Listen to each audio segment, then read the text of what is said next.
நான் இந்த கான்செப்ட்ட உங்களுக்கு எக்ஸ்ப்ளைன் பண்றதுக்கு ஒரு ஃபுல் ஸ்கிரிப்ட் எழுதியிருந்தேன் கைஸ். இந்த பாயிண்ட்ஸ் யூஸ் பண்ணி நம்ம எக்ஸ்ப்ளைன் பண்ணா இன்னும் நல்லா புரியும். ஆர் இந்த பெர்ஸ்பெக்டிவ்ல எக்ஸ்ப்ளைன் பண்ணா நல்லா புரியும்னு சொல்லிட்டு. பட் எதுக்கு இவ்வளோ காம்ப்ளிகேட் பண்ணி சொல்லிட்டு, எனக்கு நடந்த ஒரு எம்பாரசிங்கான விஷயத்த சொன்னாலே உங்களுக்கு இது ஈஸியா புரியுமேன்னு எனக்கு தோணுச்சு. சரி அதுவே சொல்லிடலான்னு சொல்லிட்டு தான் கைஸ் இந்த வீடியோ நான் மேக் பண்றேன். ஓகே. எம்பாரசிங்கா தான் கைஸ் இருக்கு. பட் நான் ஷேர் பண்றேன் உங்களுக்கு. ஓகே. என்னோட ஏர்லியரான டிசைன் ஒர்க்ஸ் எதுவுமே எந்து கிடையாது. நான் வந்து சொல்யூஷன்ஸை ரிவர்ஸ் இன்ஜினியர் பண்ணேன். எப்படின்னா ஃபர்ஸ்ட்டு இன்ஸ்பிரேஷன்ஸ் பார்த்துருவேன். அந்த இன்ஸ்பிரேஷனில் சொல்யூஷன்ஸை ஃபிட் பண்ணுவேன். எப்படின்னு நான் சொல்கிறேன். இப்போ நான் ஒரு ப்ராஜெக்ட்டில் ஒர்க் பண்ணேன்னா, எனக்கு எங்கேருந்து ஆரம்பிக்கிறதுனே அப்போ தெரியாது. அந்த பதட்டத்தில் நான் வந்து பிஹான்ஸ் ட்ரிபிள் ஓப்பன் பண்ணிடுவேன். ஓப்பன் பண்ணிவிட்டு எந்தெந்த இன்ஸ்பிரேஷன்ஸ்க்கெலாம் thousands and thousands of likes இருக்கோ அதை மட்டும் தான் நான் செலக்ட் பண்ணுவேன். அதை மட்டும் தான் ஸ்க்ரீன்ஷாட் எடுத்து டவுன்லோட் பண்ணி வச்சுப்பேன். ஏன்னா அப்போ என் மைண்ட் எப்படி ஒர்க் ஆச்சுன்னா, நிறைய லைக் இருக்குன்னா அது கரெக்டான டிசைன். ஏன்னா நிறைய டிசைனர்ஸ் அதை அப்ரூவ் பண்ணுறாங்களே, ஸோ அதனால் அது கரெக்டான டிசைனாக தான் இருக்கும் அப்படின்னு சொல்லிட்டு நான் நினச்சிட்டு இருந்தேன். ஸோ அது அந்த மாதிரி டிசைன்ஸை மட்டும் தான் ஸ்க்ரீன்ஷாட் பண்ணுவேன். ஏன்னா அதில் வந்து க்ளீனான லேஅவுட்ஸ் இருக்கும், செம்மையான கிரேடியன்ஸ் யூஸ் பண்ணியிருப்பாங்க. அப்போது வந்து இந்த கிளாஸ் மார்ஃபிசம்ஸ்லாம் சூப்பராக போயிட்டு இருந்தது. ஸோ அந்த மாதிரி நிறைய விஷயங்கள் யூஸ் பண்ணியிருப்பாங்க. அது எல்லாமே ஸ்க்ரீன்ஷாட் எடுத்து வச்சுப்பேன், டவுன்லோட் பண்ணி வச்சுப்பேன். வச்சுட்டு ஒவ்வொரு இன்ஸ்பிரேஷன்ஸுமே டைசெக்ட் பண்ணி அதில் எது நல்ல எலமெண்ட்டோ அதை மட்டும் எடுத்துப்பேன். அந்த நல்ல எலமெண்ட்ஸ்லாம் ஒன்றா சேர்த்து ஒரு டிசைனை க்ரியேட் பண்ணுவேன். ஏன்னா அந்த டிசைனுக்குள்ளே ஒரு சொல்யூஷனை ஃபிட் பண்ணுவேன். டிசைன் பார்க்க நல்லாயிருக்கும், ஆனால் ஃபங்க்ஷனலாக இருப்பான்னு கேட்டிங்கன்னா அது ஒரு மிகப்பெரிய கொஸ்டின் மார்க் தான். சம்டைம்ஸ் ஈஸியாக இருக்கும், ஏன்னா அந்த சொல்யூஷன் வந்து ஈஸியாக அந்த டிசைனுக்குள்ளே ஃபிட் ஆகிடும். பட் சம்டைம்ஸ் அந்த சொல்யூஷனையே நான் மாடிஃபை பண்ண வேண்டியதாக இருக்கும். இன்ஃபர்மேஷன் ஹைரார்க்கியை மாற்றுவேன், தேவையில்லாத எலமெண்ட்ஸ்லாம் ஆட் பண்ணுவேன், தேவை உள்ள எலமெண்ட்ஸ்லாம் ரிமூவ் பண்ணிவிடுவேன். ஸோ இந்த மாதிரி பண்ணி எப்படியும் அந்த டிசைனுக்குள்ளே ஃபிட் பண்ணணும்னு சொல்லி ஃபிட் பண்ணுவேன்.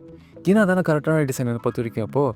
ஸோ அதனால் செஞ்சுட்டு இருந்தேன். அந்த மாதிரி நான் பண்ண ஒரு டிசைனரை ஒருத்தர் பார்த்துட்டு இது நல்லா இருக்கே அப்படின்னு கேட்டார். நல்லா இருக்குன்னு சொல்கிற வரைக்கும் ஐ வாஸ் ஸோ ஹாப்பி. அதுக்கப்புறம் ஒரு கொஸ்டின் கேட்டாங்க. நீங்களாக இருந்தாலும் அந்த கொஸ்டின் தான் கேட்பீங்க, வேறு யாராக இருந்தாலும் அந்த கொஸ்டின் தான் கேட்டிருப்பாங்க.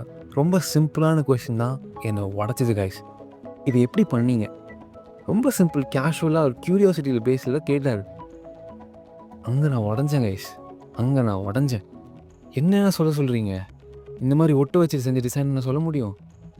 என்னால் ஒரு யூஸ்ஃபுல் ஒரு ஃபங்க்ஷனல் ரீசன் கூட என்னால் கண்டுபிடிக்க முடியல. பிகாஸ் அதை பற்றி யோசிக்கவே இல்லை, எங்கேருந்து கண்டுபிடிக்கிறது. கொஞ்சம் ஜூம் அவுட் பண்ணி வெளியே வந்து பார்த்தீங்கன்னா, நான் வந்து கம்பேரிசன் மோடில் இருக்கேன். ஒவ்வொரு டிஷ்ஷும் எனக்கு கஷ்டமாக இருக்கும் எடுக்கிறதுக்கு. ஏன்னா இது யூசரோட ப்ராப்ளம் சால்வ் பண்ணுவான்னு கேட்குறத விட, மற்ற டிசைனர்ஸ் இதை அப்ரூவ் பண்ணுவாங்களா, இது நல்லா இருக்குமா பார்க்க, என் போர்ட்ஃபோலியோவில் நல்லா இருக்குமா, இப்போ நான் வந்து ஸ்டேக் ஹோல்டர்கிட்ட காமிக்கிறேன், ஏதாவது மேனேஜர்கிட்ட காமிக்கிறேன்னா அது நல்லா இருக்குமா, அழகாக இருக்குமான்றது மட்டும் தான் யோசித்தேன். இன்னும் ரொம்ப ராவாக சொல்லணும்னா, நான் வந்து டிசைன் பண்ணல, நான் வந்து எதையுமே சால்வ் பண்ணல. ஐ வாஸ் ஜஸ்ட் பெர்ஃபார்மிங், அவ்வளோதான். அதுவும் கண்ணுக்கு தெரியாத, யாருன்னே தெரியாத ஆடியன்ஸுக்கு நான் பெர்ஃபார்ம் பண்ணிட்டு இருந்திருக்கேன். அந்த மாதிரி ஒரு ஆடியன்ஸ் இருக்காங்களான்னு கூட தெரியாது நமக்கு. அது ரொம்ப எக்ஸாஸ்டிங்காக இருந்தது கைஸ்.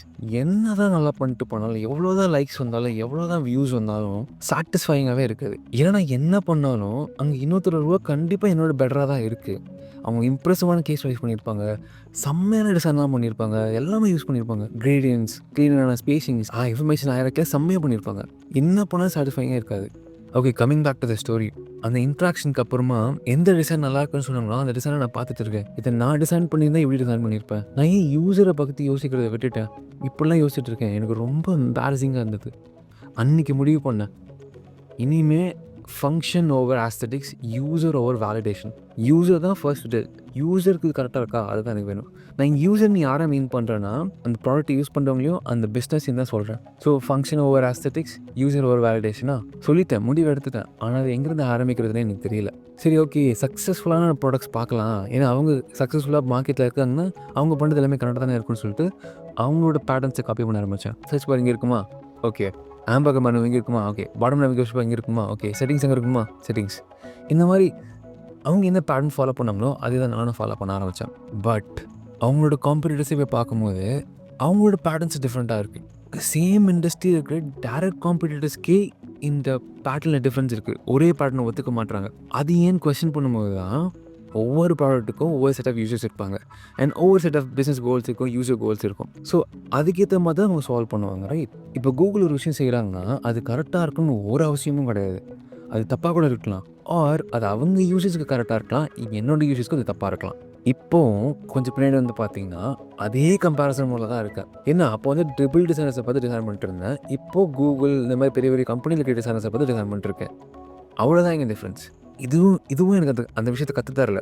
அப்போ தான் வந்து நான் யூஸ் பண்ணுற ப்ராடக்ட்ஸை கொஞ்சம் டீப்பராக பார்க்க ஆரம்பித்தேன்.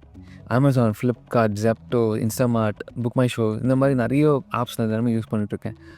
அதை நான் கொஞ்சம் டீப்பராக பார்க்க ஆரம்பிக்கும்போது அவங்களுடைய எந்த டிசைன்ஸுமே ட்ரிபிள்லையோ பிஹான்ஸ்லையோ இருக்கிற மாதிரி பாலிஷ்டாக கிடையாது. அமேசான் எடுத்துக்கோங்க, எவ்வளோ கியாட்டிக்காக கச்சன்னு இருக்குது. செப்டோ எடுத்துக்கோங்க, அவங்க எந்த ஸ்பேசிக் ரூல்ஸை ஃபாலோ பண்ணுறாங்க, பட் அது எல்லாமே ஒர்க் ஆகுது. நான் யூஸ் பண்ணுறேன்னு எல்லாருமே யூஸ் பண்ணுறாங்களே. அப்போ வந்து நான் நிறைய ஊபர் யூஸ் பண்ணிட்டு இருந்தேன். அன்றைக்கி ஏதோ ஒரு நாள் வந்து செம மழை, எங்கேயோ அவசரமாக போனோம், டக்குன்னு ஒரு மழை புக் பண்ணேன், ஓடிபி சொன்னால் உள்ளே போய் உட்காந்துட்டேன். உட்காந்த பிறகு நான் என்ன பண்ணி ஓடிபி வந்தது, எப்படி இந்த கார் வந்தது, நாங்கள் எப்படி ஏறி உட்காந்துன்னு கூட எனக்கு தெரியல. அவ்வளோ எஃபர்ட்லெஸ், அவ்வளோ ஸ்மூத்தாக இருந்தது. அப்போ எனக்கு ஒரு விஷயம் புரிஞ்சது கைஸ். ஊபர் வந்து ஹாயாக ஒரு ரூமில் சோஃபாவில் ஏர் கண்டிஷன் ரூமில் உட்காந்துட்டு இருக்க யூசர்ஸ்க்கு இது செய்யலை. இந்த மாதிரி வெயில்லையும் மழையிலையும் குளிர்லையும் ஸ்னோஃபால்லையும் அவசரமாக எங்கேயோ போகணுன்ற யூசர்ஸ்க்கு தான் ஊபர் டிசைன் பண்ணியிருக்காங்க. ஸோ இப்போ என்ன உண்மையிலே இம்பார்ட்டன்ட்னு பார்த்தீங்கன்னா contextual understanding, real constrains, real user needs, asterisk கிடையாது. பீப்புள் வந்து ஃபங்க்ஷனலான ப்ராடக்ட்டு அழகாக இல்லைனாலும் யூஸ் பண்ணுவாங்க. ஆனால் அழகாக இருக்கிற ப்ராடக்ட் ஃபங்க்ஷனல்னா அது ரொம்ப சீக்கிரம் தூக்கி போட்டுருவாங்க. ஊபரோட யூசர்ஸே எக்ஸாம்பிள்ஸாக எடுத்துக்கோங்களேன். அவங்க வந்து யூஸ் பண்ணிகிட்டு இருக்கும்போது இந்த ஸ்க்ரீன் நல்லா இருக்குது, இந்த மைக்ரோ இன்ட்ராக்ஷன் சூப்பராக இருக்குது, இதெல்லாம் கவனிச்சிட்டு இருக்க போகிறாங்க. அவங்களோட வேலை முடியுதா அதுதான் இங்கே பார்ப்பாங்க அவங்க. ஸோ இந்த ஆஸ்தட்டிக்ஸோ இந்த மைக்ரோ இன்ட்ராக்ஷன்ஸோ இந்த பியூட்டிஃபைங் எலமெண்ட்ஸ் எதுவுமே முக்கியம் இல்லை. ஏன்னா அந்த அண்டர்ஸ்டாண்டிங் எனக்கு வந்த பிறகு தான் அந்த கம்பேரிசன் மோட் என்னை விட்டு மெல்ட் ஆகி போன மாதிரி ஒரு ஃபீலிங் ஆயிடுச்சு. எனக்கு அந்த பாயிண்ட்லேருந்து என் டிசைன்ஸ் எப்படி இருந்ததுன்னு எனக்கு கவலை கிடையாது. ஃபங்க்ஷனலாக இருக்கும் எனக்கு, அது மட்டும்தான் என்னோடய ஃபர்ஸ்ட் ப்ரையாரிட்டி. அந்த ஃபங்க்ஷனான லேயரை க்ரியேட் பண்ணிட்டு அதுக்கு மேலே ஆஸ்தட்டிக் எலமெண்ட்ஸ் ஆட் பண்ணிக்கலாம், அவ்வளோதான். எனக்கு இது ரொம்ப லிபரேட்டிங்காக இருந்தது. எனக்கு ரொம்ப ரிலாக்ஸ்டாக ஃபீல் பண்ணாங்க அந்த அண்டர்ஸ்டாண்டிங் வந்த பிறகு. இந்த புரிதலுக்கு அப்புறமா தான் நான் யூசர்ஸ் என்னோட ஜட்ஜாக வச்சுட்ட பிறகு எனக்கு எந்த டிசிஷனுமே ரொம்ப ஹெவியாக ஃபீலே ஆகலை கைஸ். ஏன்னா நான் வந்து இங்கே பெர்ஃபார்ம் பண்ணல, இது நல்லா இருக்குது இது நல்லா இருக்குன்றதை பார்க்கல. ஒவ்வொரு டிசிஷன் எடுக்கும்போது இது யூசர்ஸ்க்கு கரெக்டாக இருக்குமா, இது யூசரோட ப்ராப்ளமை சால்வ் பண்ணுதா, அது மட்டும்தான் நான் பார்த்தேன், வேறு எதையுமே நான் பார்க்கல. ஸோ இந்த ஆஸ்தட்டிக்ஸ் இந்த கம்பேரிசன் மோட்லேருந்து வெளியே வரத்துக்கு நான் வந்து ஒரு 4 டெக்னிக்ஸ் யூஸ் பண்ணுங்க. அதை நான் உங்களுக்கு சொல்கிறேன், ரொம்ப யூஸ்ஃபுல்லாக இருக்கும் உங்களுக்கு. Technique 1, decide who your judge really is.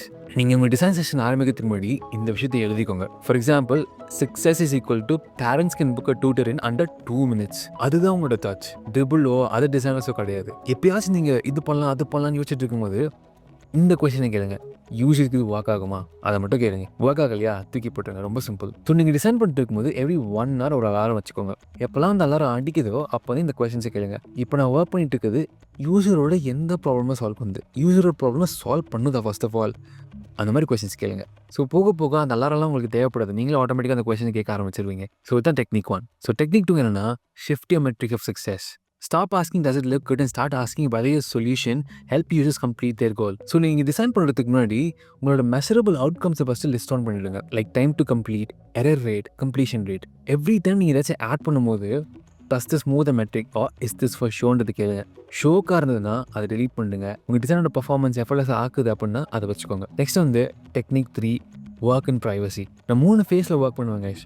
அதில் ஃபேஸ் 1 வந்து சால்வ் பண்ணுவேன். இந்த ஃபேஸில் வந்து 3 to 5 ரஃப் வெர்ஷன்ஸ் க்ரியேட் பண்ணுவேன். அண்ட் ஒவ்வொரு வெர்ஷனையுமே நான் ஃபங்க்ஷனை மட்டும் தான் ஃபோக்கஸ் பண்ணி டிசைன் பண்ணுவேன். இது ஃபேஸ் 1.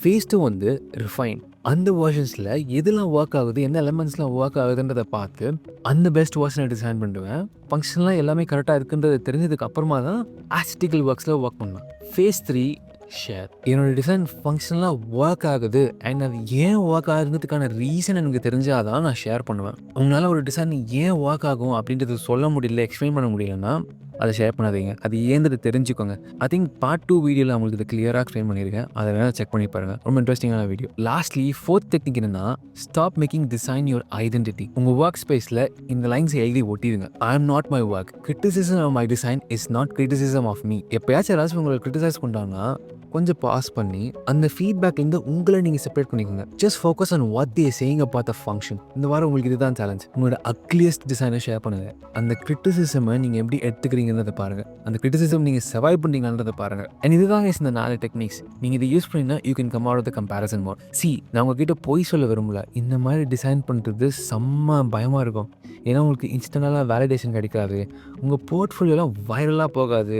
ஆர் மேபி ஈவன் சில டிசைனர்ஸ் அதை பார்த்துட்டு என்ன உங்கள் டிசைன் ரொம்ப போரிங்காக இருக்குன்னு கூட கேட்பாங்க. ஆனால் யூசர்ஸ் உங்கள் டிசைன்ஸை யூஸ் பண்ணுவாங்க இந்த மாதிரி டிசைன் பண்ணிங்கன்னா. And over time you will build something way more valuable then a viral portfolio. என்னன்னா you'll build a reputation for solving problems that other designers can't. ஏன்னா உங்கள் பிரெயின் ப்ராப்ளமை பார்க்குற மாதிரி வேறு யாராலையுமே அதை பார்க்க முடியாது. ஸோ உங்களோட யூனிக் கிஃப்ட்டை வேறு யாரோட ஆஸ்தட்டிக்ஸ்லாம் போட்டு மறைக்காமல் make it functional, make it your second, and then third make it pretty. இந்த மாதிரி பண்ணும்போது ரொம்ப லிபரேட்டிங்காக ஃப்ரீயாக எந்த ரெஸ்ட்ரிக்ஷன் இல்லாமல் எதை பற்றி யோசிக்காமல் உங்களால் டிசைன் பண்ண முடியும். இந்த கான்செப்ட், இந்த கம்பேரிசன் மோட்லேருந்து நீங்கள் வெளியே வந்துட்டாலே மிகப்பெரிய விஷயம். அதுக்கப்புறமா இருக்கிற சேலஞ்சஸ்லாம் ரொம்ப ஈஸியஸான சேலஞ்ச் தான் உங்களால் சால்வ் பண்ணிக்க முடியும். அப்படி ஒரு சேலஞ்ச் தான் டெசிஷன் மேக்கிங். வந்தாச்சு, ஃபங்க்ஷனல் தான் ரீசன் எடுக்க போகிறோன்றது முடிவு பண்ணியாச்சு. எப்படி எடுப்பீங்க ஃபங்க்ஷனலாக? ஏன்னெல்லாம் டெசிஷன்ஸ் எடுப்போம் நம்ம? ஸ்ட்ராட்டஜிக், ஸ்ட்ரக்சரல், அதுக்கப்புறமா ஆஸ்தட்டிக்கல் டெசிஷன்ஸ் எடுப்போம். இதெல்லாம் எப்படி எடுக்கிறது? இதெல்லாம் ஒன்றா எப்படி எடுக்கிறது? ஒன்று ஸ்ட்ராட்டஜிக்காக இருந்தால் அது ஆஸ்தட்டிக்கலாக இருக்க மாட்டேங்குது, இல்லை ஸ்ட்ரக்சரலாக இருந்தால் அது ஸ்ட்ராட்டஜிக்காக இருக்க மாட்டேங்குது, ஸ்ட்ராட்டஜிக்காக இருந்தால் அது ஆஸ்தட்டிக்கலாக இருக்க மாட்டேங்குது. இந்த மாதிரி குழப்பங்கள்லாம் உங்களுக்கு வரும். எதை தான் வைக்கிறது அப்படின்னு சொல்லிட்டு.